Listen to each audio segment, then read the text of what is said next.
So the Canadian Grand Prix generated a bunch of different stories, and let's just talk about a few of them for a couple of minutes. And we'll start off with Andrea Antonelli because, well, he has proven that he is up there as one of the, if not the favourite for the title. Like, in a two-horse race, most likely, between himself and his teammate George Russell. He struggles in sprints.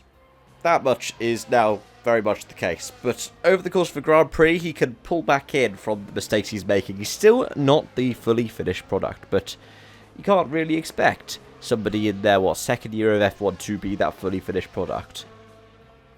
But much like how George Russell was able to hit the ground running in 22 with the new rule cycle to usurp Lewis Hamilton, Kimi Antonelli is doing much the same to George Russell. The difference is that George Russell is coming into the season in form, hoping to have a run at the title.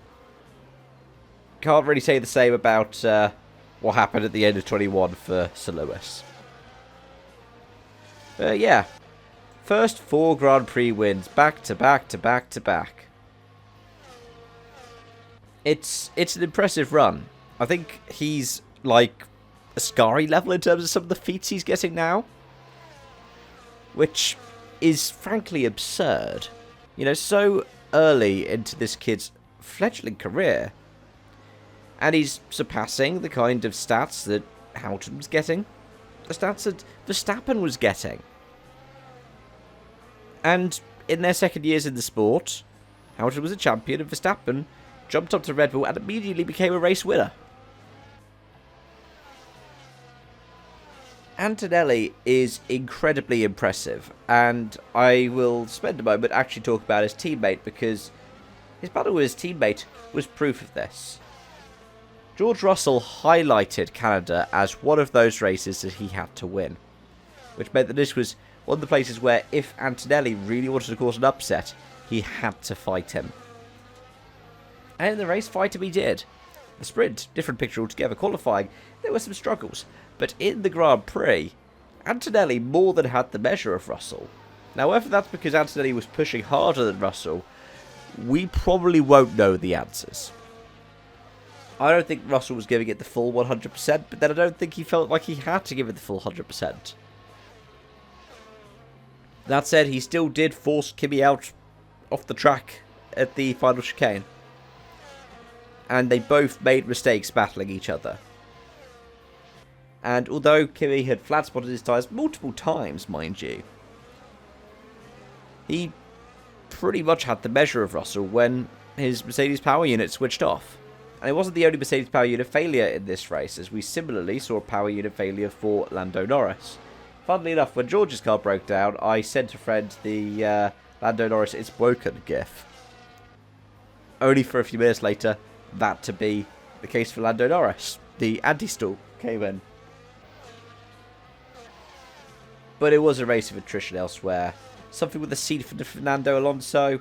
Alexander Albon was speared into by Piastri. Arvid Lindblad didn't even get going. The car was leg gear on the grid. And then you have Sergio Perez, who had one of the most bizarre DNS, braking for the pit lane and the suspension just fails. Just that kind of wear and tear.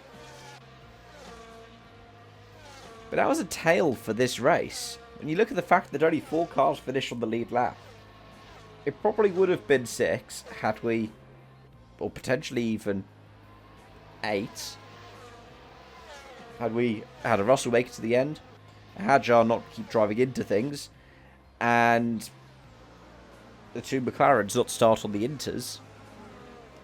But there were only 4 cars on the lead lap at the end of it. And because of the attrition for those higher teams, it meant we got some really interesting points scorers at the end of it all.